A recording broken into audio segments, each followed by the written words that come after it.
Welcome to the Burgundy and Gold Knuckleheads podcast. As always, you know who's riding shotgun? My main man, Reggie. What is What going on, buddy? what up? What up? What up, Ken?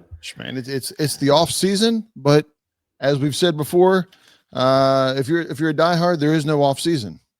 Well, I mean, is there anything interesting going on with the Commanders that I should be aware of? I mean, what's Uh, but you called it an emergency podcast. I, yeah, I let, was let like, me let me scroll through the news feed here and just kind of scroll down.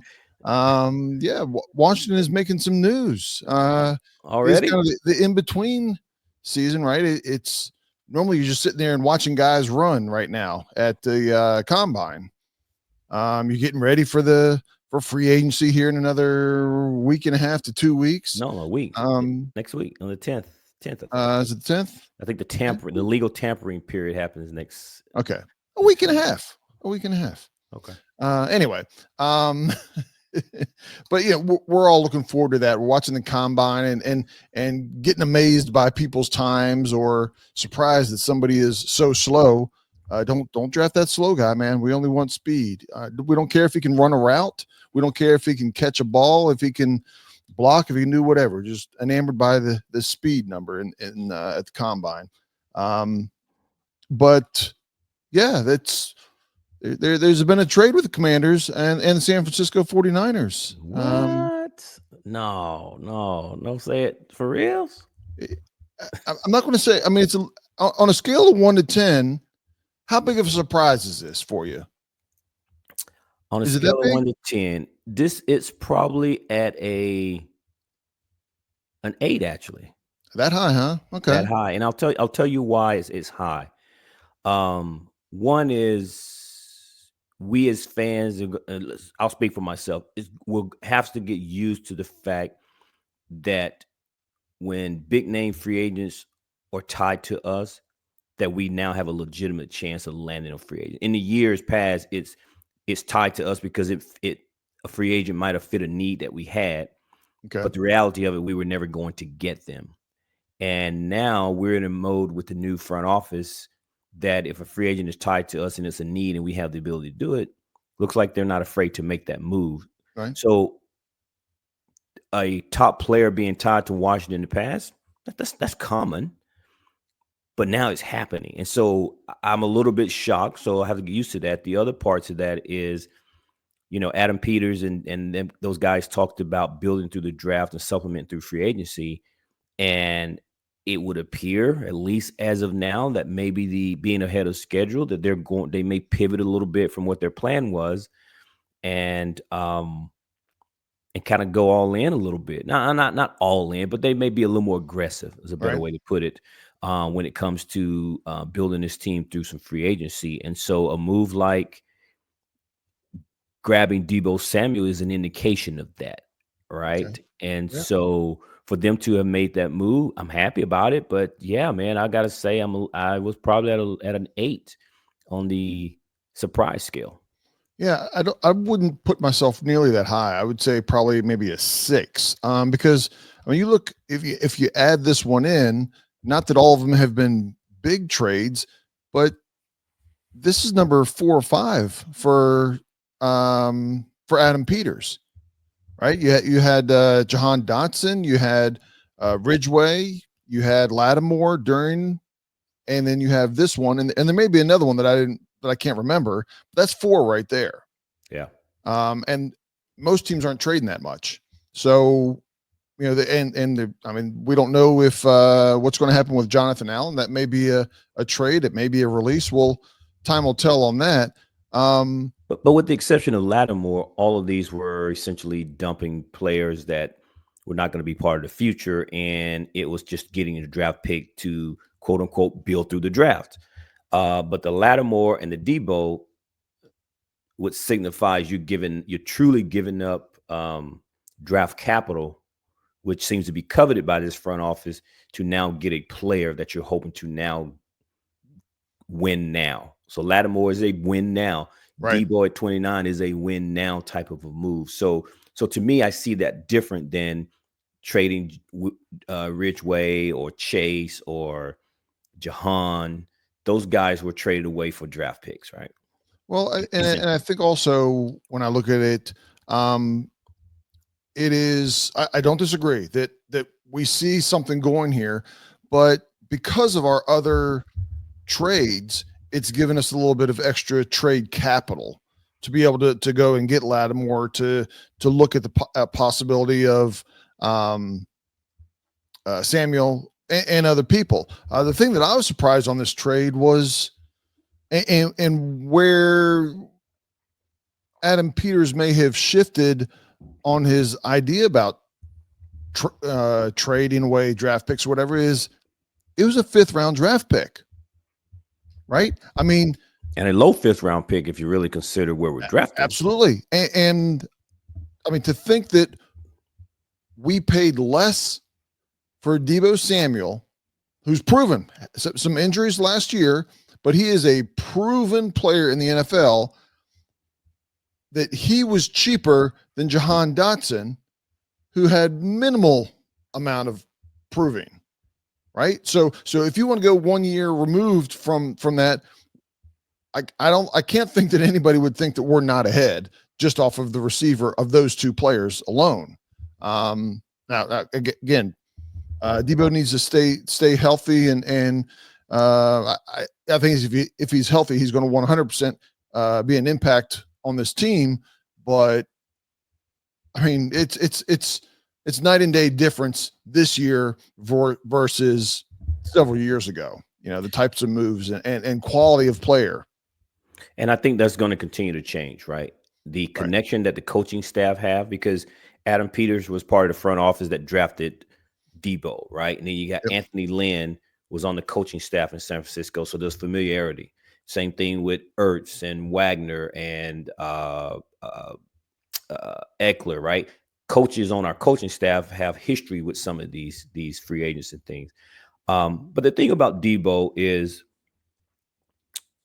outside of, well, first of all, I think that Deebo is exactly what the team needs, right? I think he's going to fill a void. The thing about it is he's got 1 year left on his deal. Yep. And unless they sign him to an extension before the season starts, we're going to have a motivated Yes. Deebo Samuel because he's in the, again, last year of his deal. So he's trying to put tape out there to all teams, with the exception of the 49ers, that he still can play at a high level. So he's going to be motivated to not only play well, and stay healthy.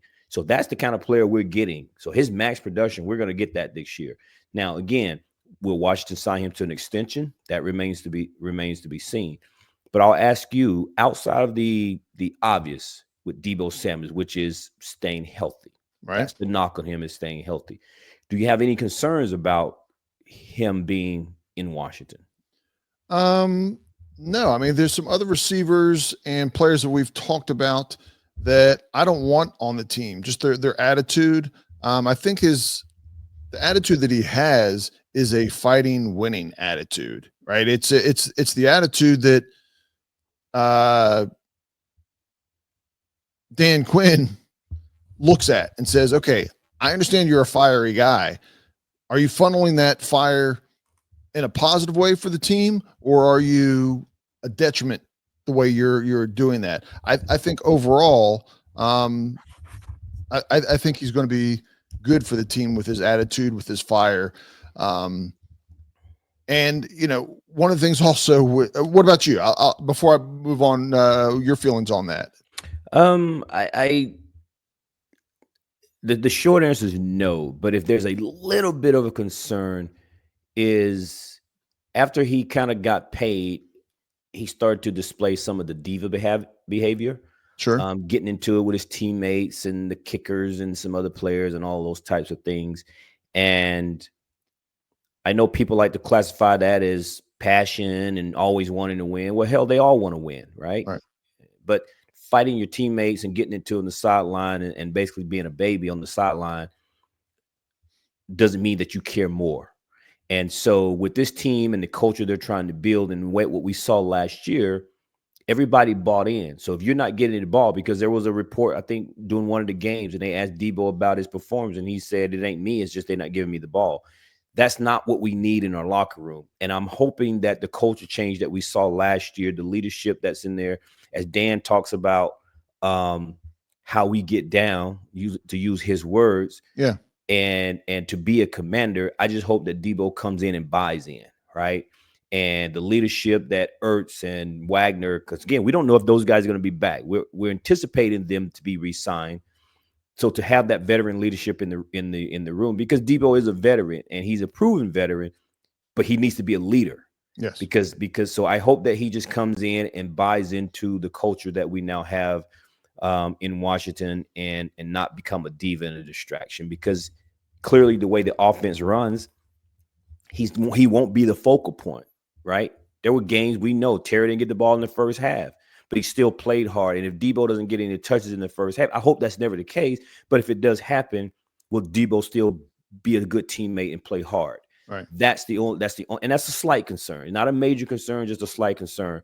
But outside of him being healthy, just as long as he comes in and buys in and be a good teammate in Washington, man, I'll be happy with that. Yeah, and I will say that those are legitimate points. But I think what happened in Washington this past year, and what you saw was when I'll just use receivers as an example. When somebody wasn't getting the ball and somebody else was, you would hear all of a sudden there'd be a big play. Let's say De'Ami Brown caught a big pass, and he would talk about maybe Noah Brown. Man, I caught it, but did you see that block that Noah set up? Right? It was, I did this, but did you see what this guy did? This guy set me up. That guy carried, that guy made the catch to make this available. It was, I'll take my pat on the back, but I'm going to pat the guy next to me on the left or the right because we're all counting on each other. And I can see where somebody can do that for Deebo to, again, maybe he's not as involved as in catches, but they give him credit and keeps his head full of, okay, yeah, they're recognizing me. They're recognizing me, right? It's a mix. Funny thing about that I see about Deebo is we tried to get a Deebo 4 or 5 years ago. That's what we went and got Antonio Gibson for, right? The running back wide receiver. And I'm not trying to say he was, but when Antonio Gibson came in, they talked about the Deebo Samuel type of guy. We're going to make a running back, but he's wide receiver. They wanted him to be the Deebo Samuel. Correct. They did. And we clearly failed. It didn't happen. Clearly it didn't work. Yeah, we failed. We didn't find our Deebo. But we did, right? To your point, what you just said, we couldn't get it. We couldn't find our own. So he was available for a very inexpensive 5th round pick. To your point, a late 5th round pick. And so I just, if you'd have told me we'd have paid a 3rd round for it, I still probably would be happy. But a 5th round pick, man, it's a no brainer. Sign as quickly as you can before anybody makes the difference change. Yeah, I'm with you, and I'm not too. I would have been totally fine with the 3rd round pick for him, but we got him for a 5th, and I'm happy with that. But at the end of the day, despite everything that we said, good, bad, cautions, I'm happy we got him, and I think it's going to be a major upgrade to our wide receivers. Right? Is going to, man, the offense will be opened up. I'm not going to sit here and say that we will all of a sudden end up being, the number 1 scoring offense in the league, because I don't even know that we have to be top 5. Right. But we will have enough playmakers on the field that you will have to count for other players other than just Terry. And looking at that graphic that you just put up right there, right? I mean, as of today, right, a quarterback, Jayden Daniels, Brian Robinson, the running back, which, oh, by the way, I think they will do an upgrade there, or they're going to do something at the running back. They will definitely be looking, yes. Right? Then you got Terry McLaurin, wide receiver, opposite of Deebo Samael, and then all reports are that Zach Ertz will come back. Man, you got, it's 3rd and 5. Somebody's going to get the ball. Right? Yeah. And again, we didn't even talking about who might get the ball out of the backfield or who might be the 3rd wide receiver on the field. So yeah, man, the offense on paper as of today, man, looks pretty damn good. And yeah, yeah, Yeah, I mean, I'm excited. I immediately started getting text messages from friends of mine who are fans of other teams, and like, wow, man, you guys got Deebo, and it was congratulations, and at the same time, and y'all gonna be scary, and all of those types of messages that I got when the trade went down, yeah, including 49er fans. I got two yeah. friends that are 49er fans. I mean, I think everybody was talking about, T. Higgins and the guy from LA. Cup. Yeah. And other places. Oh, should we go through the draft? Where are we going to do it? You know what? Problem solved. Problem solved with a 5th round pick. We just picked up Deebo Samuel in the 5th round. Right. Right. Now he's going to count. He's going to count 17 million against the cap, which will be, which I know we have cap space. Yeah. Kind of deal, but I'll still take Deebo over the 5th round pick. Yeah. Like I said, we just drafted Deebo in the 5th round. That's what we just did. So, and we can talk about a couple other possible potential moves here, but that was, if we had 2 or 3 holes that we felt like we wanted to fill, not that wide receiver was definitely number 1, but it was a hole that we needed, right? We needed somebody that if they doubled Terry, if they shadowed Terry a lot more, who can we count on without a doubt? Well, Samuel's is that guy. Who's number 1? Do we have 2 ones? Do we have 1A and 1B?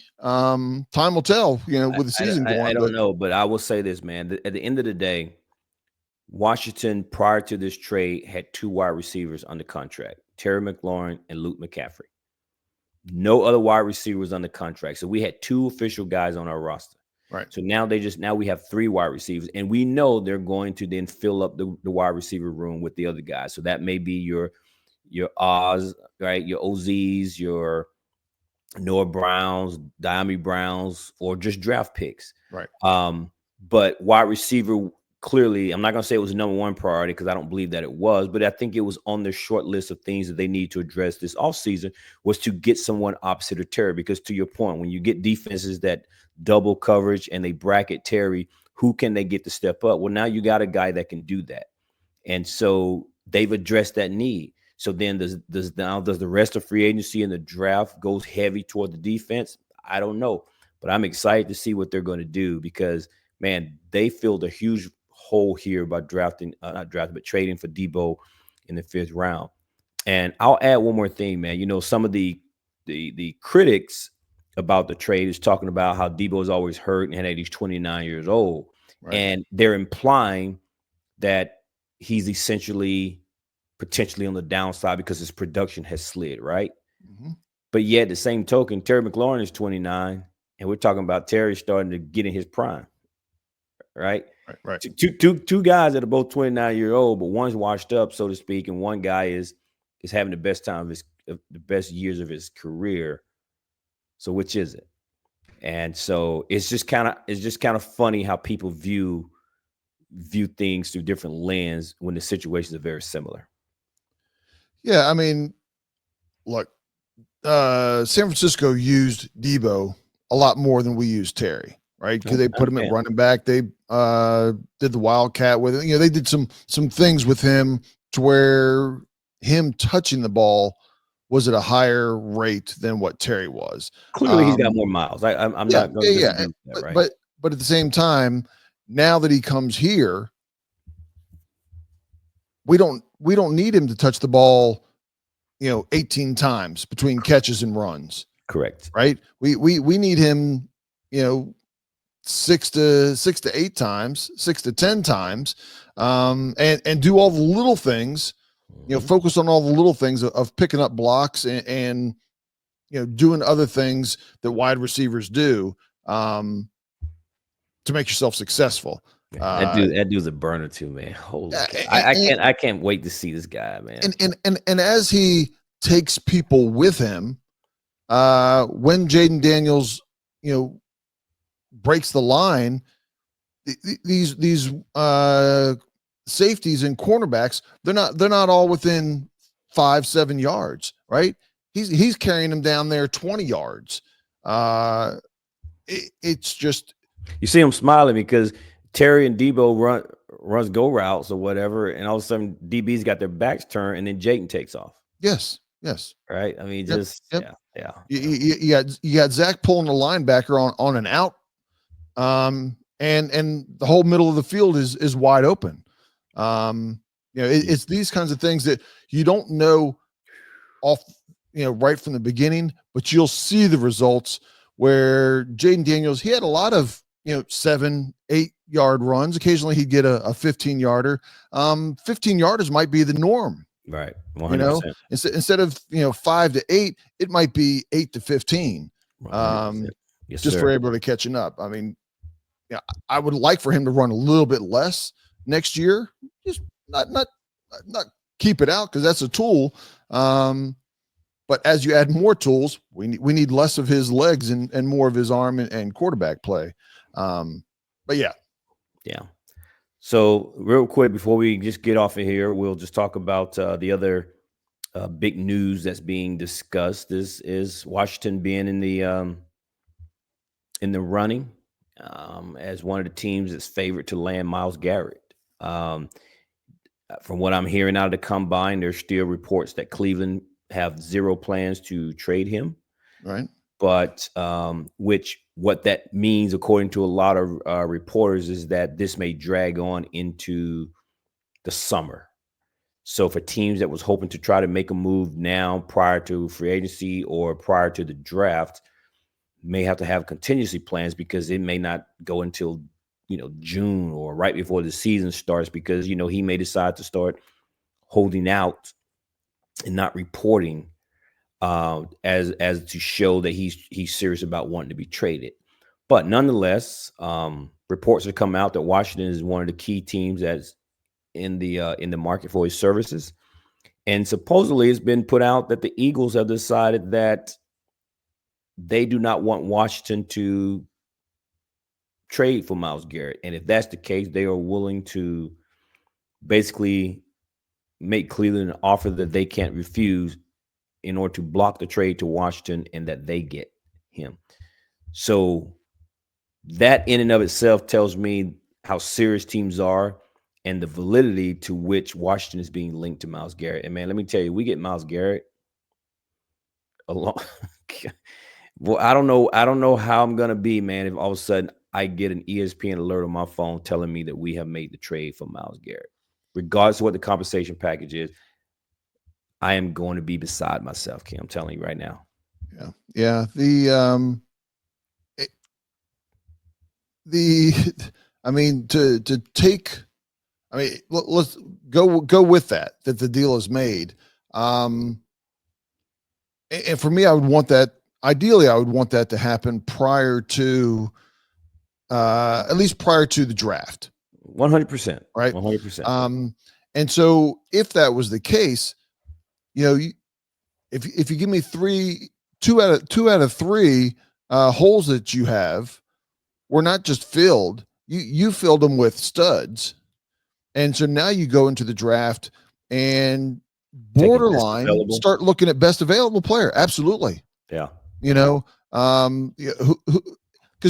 in the first round, late in the first round, you've got 6-8 people, right, that you've got highlighted that may drop there. The number one running back, the number one defensive end, the number one whatever isn't going to be there.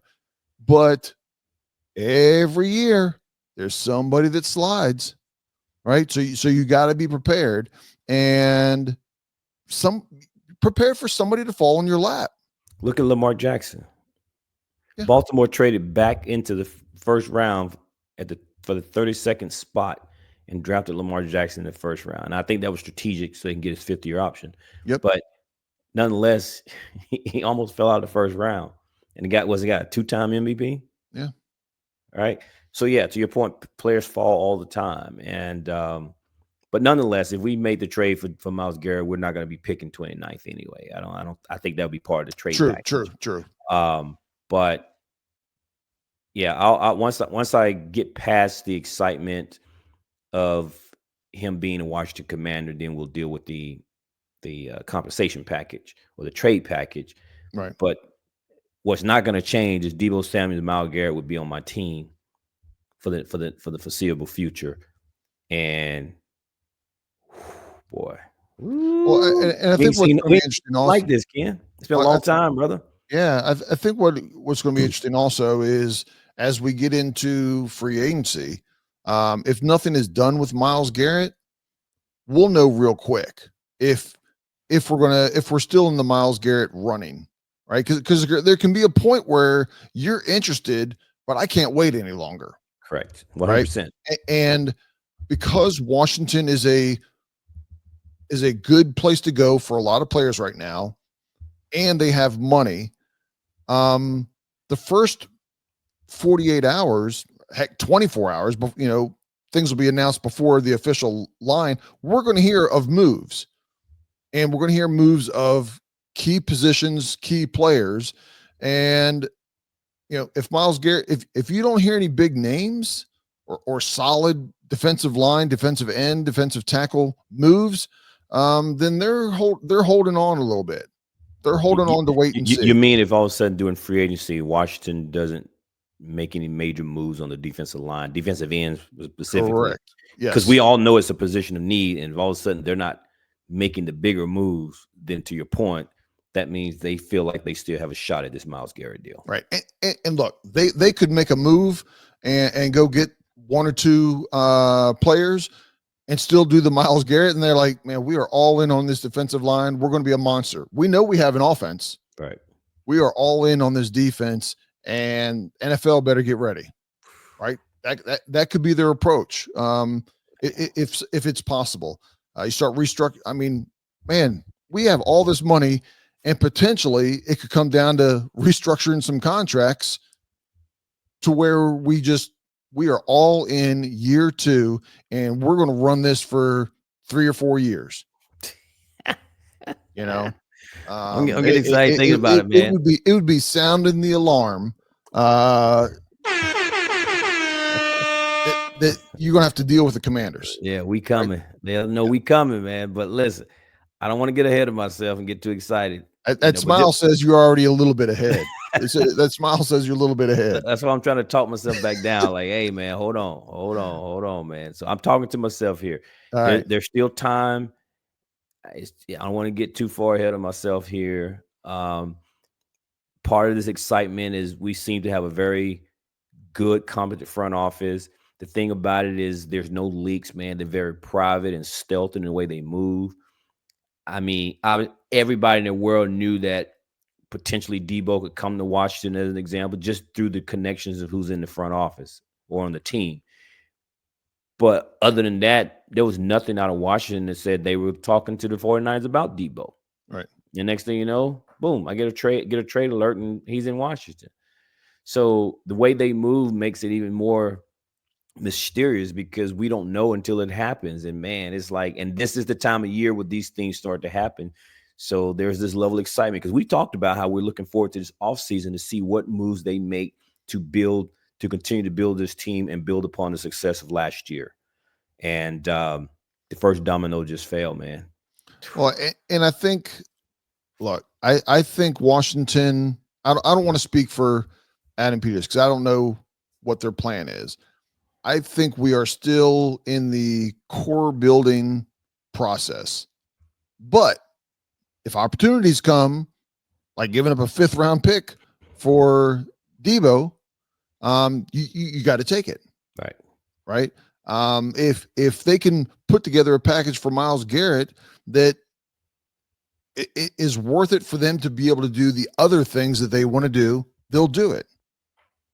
Otherwise they're going to go to plan, J, plan R, whatever it is. They've got a path that they see. And then if other opportunities come along, they go, okay, we can make that minor adjustment because we're better for making that adjustment. Yeah.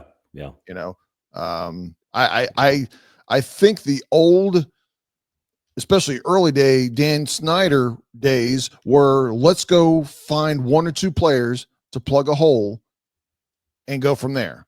And that's not the way this team is. Yes, you have holes that you do need to fill, but it's about building a core team. That's a lot of what we did last year. We you know caught lightning in the bottle with Jaden Daniels, and now you continue to move forward at a little bit faster pace. But it's still getting that core team together, getting that core team down, and then filling in with your specialty tools.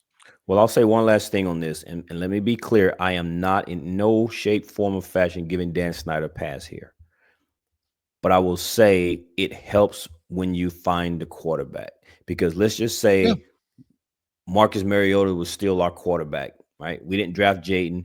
We signed Marcus Mariota. He's our quarterback, and he plays okay, the journeyman, and we're making these moves. You hope it's going to improve the team, but it's not the same team with Jaden Daniels under center. So we never, under the Dan Snyder era, whether it was his doings or not, at the end of the day, fact remains we didn't have that guy on the center, and it makes the moves and the success of your team look totally different than when you have the guy. So when you have the guy, all your focus and attention can be about building around that guy. And so that's a big The only thing difference. I'll back up on that is Dan Snyder made 3 or 4 of those quarterback picks. Oh, 100%. That's what I said. Right. I'm not giving him No, he didn't hit clearly because he wasn't a legitimate evaluator of talent in the NFL. 100%. But what I'm saying is, but at the end of the day, it wasn't the right pick. So therefore, every subsequent move after that doesn't quite look the same because you didn't hit on the guy you picked. Right. And in this case, they picked on the guy, they hit on the guy, and so it changes the face of your franchise and the direction of your franchise when you hit on that guy. Yeah. So, yeah, because I know RG3, Jeff Dwayne George, and Haskins. I know those 3, and I think off the top of my head, I can't think of another one, but I think there was another one that free agency that we went in to get that was a direct Dan Snyder, go get this guy pick or free agent. For sure. That none of them turned out. And again, when you miss on a quarterback, missing on a quarterback and missing on a cornerback is night and day difference. Yeah. So one last thing before we get out of here, man. The most recent news with the RFK site, right? Just want to get your quick thoughts, right? Everyone is excited about the RFK site. It was, for many fans, RFK a bust, right? The team belongs in DC. They should go back to RFK. And I don't know a whole lot about the DC area to know what being in Maryland, Virginia, and all that mattered to with the different locations. But everybody said that DC is where this team belongs. And now it has come out in the most recent meeting with the mayor that if the team comes back to the RFK site, that essentially tailgating will be non-existent. And that got folks in their feelings. And I'll give you a quick stat here. They said that at the current site where Northwest Stadium is, the parking area alone is 175, I think, acres, right? Just the flat surface for the parking. The RFK site, in its total land space to build a stadium, is 144 acres. So by the time they put the stadium, they put a park, they put the housing, the commercial development, and everything around, there won't be much space for flat surface parking. So they're probably going to have garage parking and have the setup to where people can take the metro. And the people with the tailgate culture and everyone that's been tailgating for many, many years, it's part of the game day experience, which is fun. We've experienced some of that. Yeah, man. Now a lot of people up. So I put a poll on Twitter, which was, is it tailgating over the RFK or RFK over everything? And it was an overwhelming RFK over everything. I actually was a little surprised, but it was RFK over everything. So I'm going to get your quick thoughts here, man. You don't have to take a lot of time, but just get your quick thoughts on going back to the RFK site and potentially no tailgating. How you feel about it? Well, I mean, everybody correlates RFK with the good old days, Super Bowl days, Right. right? And look, we look like right now that we got some good old days are coming ahead. You know, there's gonna be some good new days as opposed to good old days. Uh, and I think Maryland in the Landover area, they're gonna put forth an effort to keep them in that area, right? Okay. I don't know where they're going to go. Look, everybody likes a tailgate. I don't care if it's baseball. I'll say, baseball, especially opening day tailgating, and then football just goes with football. I will be let down if there's no tailgating. If you can't find a corner, rent somebody's backyard that lives nearby, whatever it is. But those plans are also 3 to 5 years away, realistically. So those can be adjusted. It's all about making money. It's all the city, the stadium comes first, and then they're going to try to build around it. We have seen in other areas. I'll just use Dallas as an example. There was supposed to be a whole lot of stuff built around the stadiums in the Arlington area, but nothing ever came of it. Right. So Well, what they said was if they go to the RK site, there will be limited parking. And I think it said like it would be like $1,000 to pay for this gold pass parking. So those for the people that season, I suspect, yeah, and those people will be able to park and tailgate, right? But for everyone else, and yeah, in the mayor's presentation, she used Minnesota as an example of how they built their new stadium downtown. And so the model would be is instead of the tailgating, what people will do is they would go to all the commercials, so all the bars and restaurants. So that's where people will meet up and pregame before going to the stadium.